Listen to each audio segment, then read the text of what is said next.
¿Alguna vez te has preguntado cómo puedes comprender las palabras de las personas? ¿Por qué un perro puede escuchar frecuencias altas de sonido y tú ni lo notas? Bienvenidos a este resumen del capítulo 3, Sensación y Percepción del Sistema Auditivo del libro Psicología de Papalia.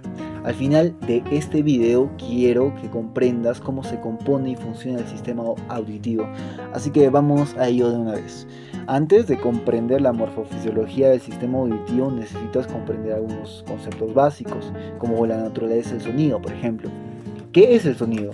El sonido son ondas de presión que viajan a través de un medio, y este generalmente es el aire. Te voy a poner un ejemplo. Imaginemos que un árbol se cae. Ese es un evento, ¿vale? Y lo que va a hacer el árbol, es generar una presión a las moléculas de aire que están a su alrededor. Al generar una presión, lo que va a hacer es que estas se puedan llegar a transmitir en forma de ondas de sonido. ¿Está bien? Es lo que básicamente es el sonido. Son ondas de presión del aire. Y eso es todo. Entonces, estas ondas tienen dos características principales: la intensidad y el tono. Entonces, la intensidad es lo que comúnmente nosotros llamamos el volumen, o cuán fuerte es un sonido. Y bueno, esta intensidad se mide a través de decibelios. El tono, que se mide en hercios, es más bien la frecuencia de ondas de sonido en un segundo. Ahora lo vamos a comprender mucho mejor. Fíjate aquí esta onda de sonido. Aquí tiene un ciclo o frecuencia, que habíamos mencionado que es el tono, y la amplitud, que habíamos mencionado que es la intensidad. Entonces, si una onda de sonido es muy amplia, es decir, su cresta es amplia o es larga, por así decirlo, verticalmente, va a tener mayor amplitud.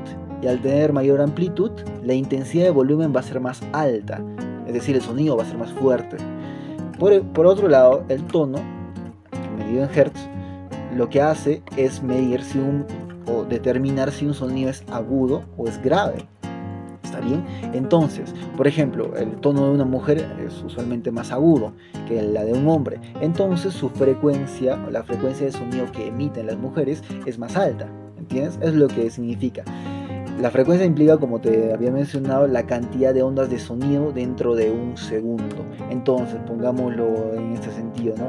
20 ondas de sonido en un segundo o 20.000 ondas de sonido en un segundo, ¿vale? Entonces, a medida que hayan más ondas de sonido en un segundo, más alto va a ser el tono. Eso es todo.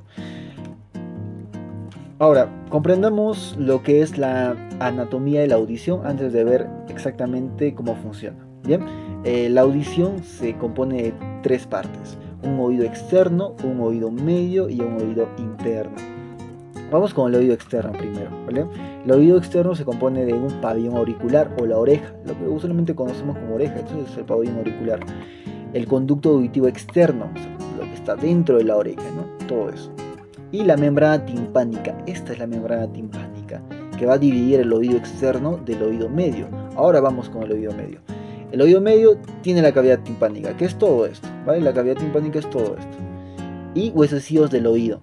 Están el martillo, el yunque y el estribo, en ese orden, ¿vale?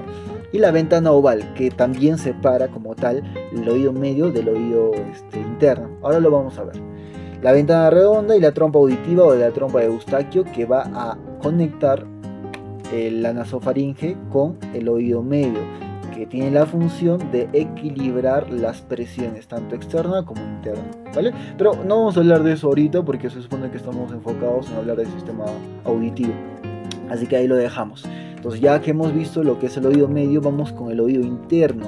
El oído interno se divide en dos partes principales: un laberinto óseo externo, que es todo esto, y un laberinto membranoso interno, que tú no lo estás viendo ahorita. ¿Por qué? Porque esto funciona como el caparazón de una tortuga, ¿está bien? Todo el caparazón de la tortuga, cuando la tortuga, por ejemplo, se esconde, todo ese caparazón es el laberinto óseo externo. Lo que está dentro, todos sus órganos blandos, es el laberinto membranoso interno, ¿está bien? Entonces, aquí tú no estás viendo el laberinto membranoso interno, está oculto dentro del laberinto óseo externo, ¿está bien? Pero solo para mencionar, el laberinto óseo externo está compuesto por tres partes: conductos semicirculares, que estos son estas partes que son como aros; el vestíbulo, que es esta parte de aquí; y la cóclea, en donde se va a producir la recepción y transducción de las ondas sonoras, que ahora lo vamos a hablar, ¿vale? Por otro lado, el laberinto membranoso interno tiene muchos más componentes, ¿es cierto? Yo solo he puesto 2 que van a ser útiles para poder percibir lo que es el sonido. Primero, hay membranas, la membrana vestibular y la membrana basilar, que están en esta zona, que lo vamos a ver microscópicamente ahora mismo, ¿vale? Espéranos un momento. Y el órgano de Corti. Y dentro del órgano de Corti están las células ciliadas y la membrana tectorial, que ahora lo vamos a ver también, pero solo te voy adelantando que la membrana de Corti es la razón principal por la que tú puedes escuchar los sonidos. Ahora, te había mencionado que íbamos a hacer hincapié en el oído interno, así que eso es lo que vamos a hacer. Quiero que te ubiques aquí, ¿sí? Estamos en el oído medio aquí. Antes de entrar al oído interno, oído medio. El oído medio está compuesto, como te he dicho, por martillo, yunque y estribo. Los 3 huesecillos. Aquí están, mira, martillo, yunque y estribo. Y el estribo, si te das cuenta, está conectado con la ventana oval, que ya es parte del oído interno, ¿sí? Y la ventana oval es la puerta de entrada del vestíbulo que te había mencionado aquí. ¿Por qué se llama vestíbulo? Porque cuando tú vas a un hotel, la recepción se llama vestíbulo. Tiene sentido, ¿verdad? Es la que está recepcionando las ondas sonoras, las vibraciones, básicamente. Es esto. Entonces, lo que había mencionado es que nos íbamos a enfocar en la cóclea, porque la cóclea es donde ocurre la recepción y transducción del sonido. Bien, entonces ahí estamos en la cóclea. Esta es la cóclea, todo esto. Y la cóclea tiene 3 conductos. Este es el primer conducto, ¿vale? El primer conducto es la rampa timpánica. El segundo conducto es el conducto coclear. Y el tercer conducto es este de aquí, que es la rampa timpánica, ¿vale? Es esto. Esto quiero que lo tomes en cuenta. Ahora, dentro del conducto coclear, que es este de aquí, que está rojo, y el amarillo es el conducto coclear. Inferiormente está la membrana basilar, ¿ya? Esa es la membrana basilar. Y superiormente encontramos a la membrana vestibular, ¿ya? Entonces, eso principalmente. Ahora, hacemos un corte, una incisión aquí, y vamos a encontrar esto que está a la derecha. Mira, fíjate, te había mencionado que el primer agujero, el primer conducto es la rampa vestibular. En el medio está el conducto coclear, que aquí es donde ocurre la magia del sonido, ¿está bien? Y inferiormente tenemos a la rampa timpánica, ¿bien? Entonces, a esto también mencionar que es un nervio, porque obviamente si se transmiten impulsos nerviosos necesita haber un nervio que transmite esos impulsos nerviosos, ¿vale? Eso principalmente. Entonces, como estaba mencionando, está aquí el órgano de Corti sobre la membrana basilar. Algo que necesitas saber es que la rampa vestibular y la rampa timpánica tienen un líquido muy especial que se llama perilinfa. Por otro lado, el conducto coclear, este que está aquí, tiene un líquido que se llama endolinfa. Ahora vas a comprender por qué estoy diciendo eso, ¿vale? Ahora hacemos otro zoom aquí en esta membrana basilar, donde está el órgano de Corti, y eso es lo que obtenemos. Este es el órgano de Corti. Está compuesto por células ciliadas, tanto externas como internas, y la membrana tectorial también, ¿vale? Eso. Y aquí está, pues, obviamente, tus nervios, ¿no? La rama coclear del nervio vestibulo-coclear. Eso. Ahora que sabes toda la anatomía de la audición, vamos de una vez a la morfofisiología. Bien, el primer paso es este. El oído externo. Este es el oído externo que te había mencionado anteriormente. Están viajando las ondas de sonido a través de este oído externo, ¿vale? Y llegan aquí, a la membrana timpánica. Lo que hace la membrana timpánica es retransmitir esas ondas sonoras en forma de vibración. Aquí lo vamos a ver. Bien. Este es el oído medio. Aquí quiero que te fijes, ¿bien? Esta es la membrana timpánica o tímpano, también se llama así. Llega el sonido, que son ondas de presión que te había mencionado, ¿bien? Y lo que hace es hacer temblar la membrana timpánica y esta vibración es transmitida a través de los huesecillos también, por medio del martillo, yunque y estribo. Y fíjate que el estribo, que es este huesecito de aquí, está tocando la ventana oval, que también está transmitiéndole esa vibración. Y la ventana oval va a hacer ya su función, ahorita lo vamos a ver. Pero ya terminamos el segundo paso, que es en el oído medio. El paso 3 es este. Este es el estribo que te había mencionado y está tocando la ventana oval. Le está transmitiendo ese sonido. Y yo te había dicho que la cóclea está compuesta por 3 cavidades o 3 conductos, ¿no? Y el primero es el conducto o rampa vestibular. En la rampa vestibular está la perilinfa, te había dicho, que es un líquido. Entonces, estas ondas de sonido transmiten sus vibraciones por este líquido. Y este líquido se empieza a mover por hace todo este recorrido. ¿Está bien? Aquí lo vamos a ver mejor, miren. Este es aquí, ¿no? Esta es la rampa o conducto vestibular. Y aquí hay perilinfa y se empieza a mover. Al moverse esta perilinfa, también va a mover la endolinfa dentro del conducto coclear. Aquí dentro también hay líquido y empieza a mover esa endolinfa. Bien, aquí lo vamos a ver, mira, empieza a mover eso, ¿no? Mueve y dentro ya del conducto coclear, que te había mencionado que está en el medio, se empieza también a mover una endolinfa. ¿Qué va a hacer esa endolinfa? Aquí lo vamos a ver. La endolinfa lo que va a hacer, como es un líquido que se está moviendo por las vibraciones, es también mover la membrana basilar. La membrana basilar que te había dicho que estaba aquí, ¿no? Y ese líquido hace que muevas. Mira, se está moviendo la membrana basilar. Y al moverse la membrana basilar, mueve también los estereocilios y las células ciliadas, haciendo que esta vibración o estos movimientos mecánicos eventualmente hagan sinapsis y transmitan y conviertan esa información mecánica que se está moviendo en información sensitiva. Y esta información sensitiva va a hacer sinapsis con los nervios vestibulococleares y va a transmitir esa información finalmente a lo que es la corteza temporal, que ahorita lo vamos a ver.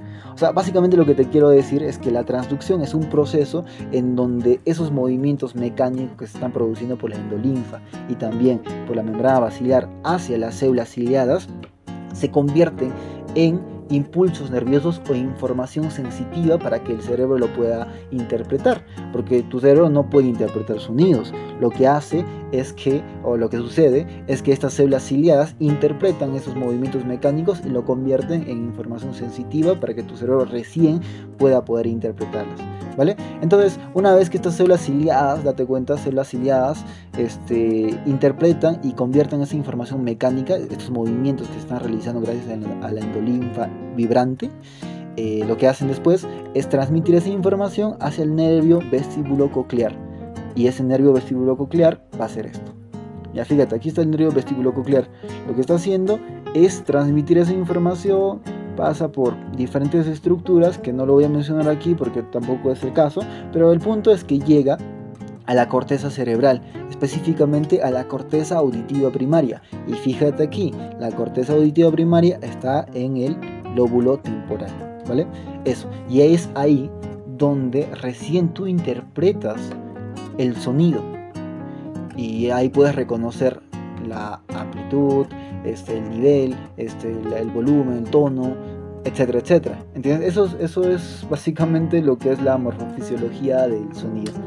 Bien, ahora hablemos sobre la teoría de la audición, es decir, cómo es que nuestro oído puede diferenciar entre tonos altos y tonos bajos, dónde ocurre esta distinción.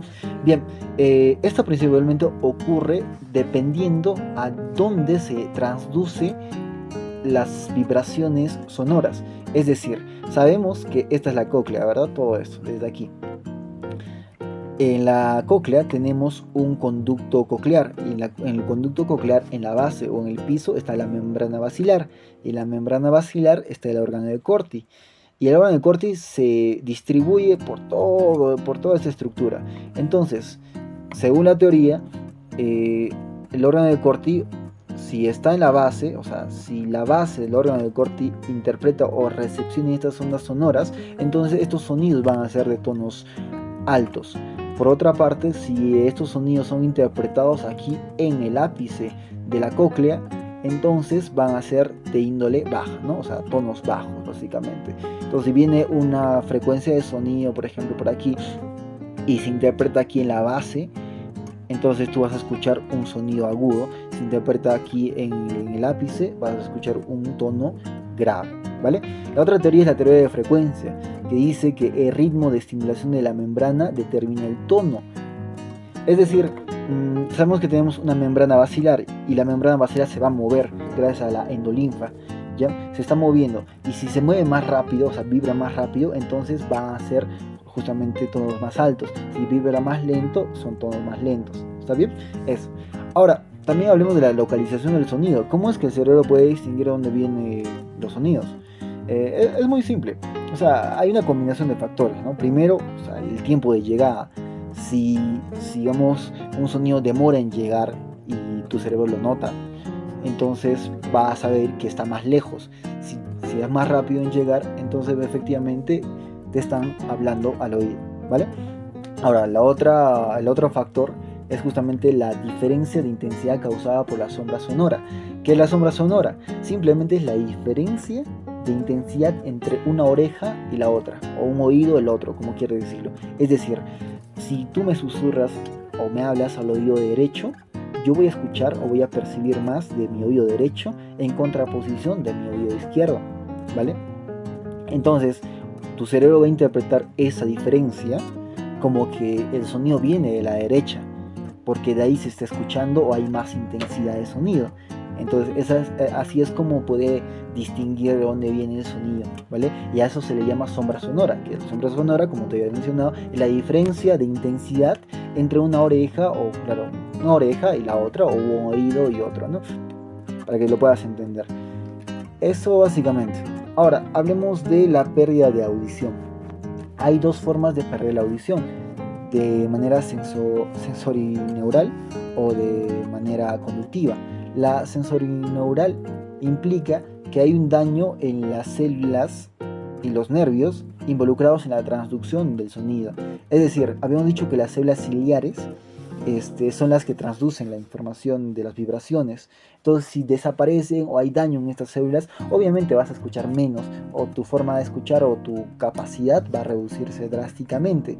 Esto puede suceder por efectivamente una exposición prolongada a sonidos altos, a unas ondas sonoras de mayor amplitud, como te había explicado al principio, ¿vale? O también por envejecimiento, ¿no? Es lo que usualmente conocemos como presbiacusia. Ahora, por otro lado, la sordera conductiva es causada por un defecto físico que va a bloquear ese conducto. Y efectivamente, pues si el conducto externo, por ejemplo, del oído está tapado, taponeado, entonces no vas a escuchar bien, pues, ¿no? Eso puede suceder tanto en el oído externo o incluso en el oído medio, ¿vale? Tómalo en cuenta. Ahora tenemos un gráfico aquí que estaba en el libro también y quería ponerlo. Es justamente una diferencia que se hace, un experimento entre adultos de 18 a 30 años y adultos mayores de entre 65 años a más. La línea verde indica el desempeño de los adultos jóvenes de 18 a 30 años. El eje vertical indica cuántos decibeles necesitas aumentarle a estas personas para que puedan escuchar recién el estímulo, ¿vale? Entonces date cuenta que a los adultos jóvenes básicamente no ha sido necesario aumentarle más decibeles para que puedan escuchar un sonido, pero por otro lado a los adultos mayores hemos tenido que aumentarle más decibeles para que puedan escuchar el mismo sonido, determinando que efectivamente hay daño de las células ciliadas o una sordera sensorineural, ¿vale? O presbiacusia, como quieras decirlo. Y eso es todo. Ha sido un tema muy interesante, pero si te gustó este resumen, no olvides que este video es parte de una serie de resúmenes del libro Psicología de Papalia y lo vamos a seguir resumiendo. Así que nada, deja tu like, suscríbete y si tienes alguna recomendación, pues no dudes en decirle, que vamos a estar muy a gustos en recibir. Gracias.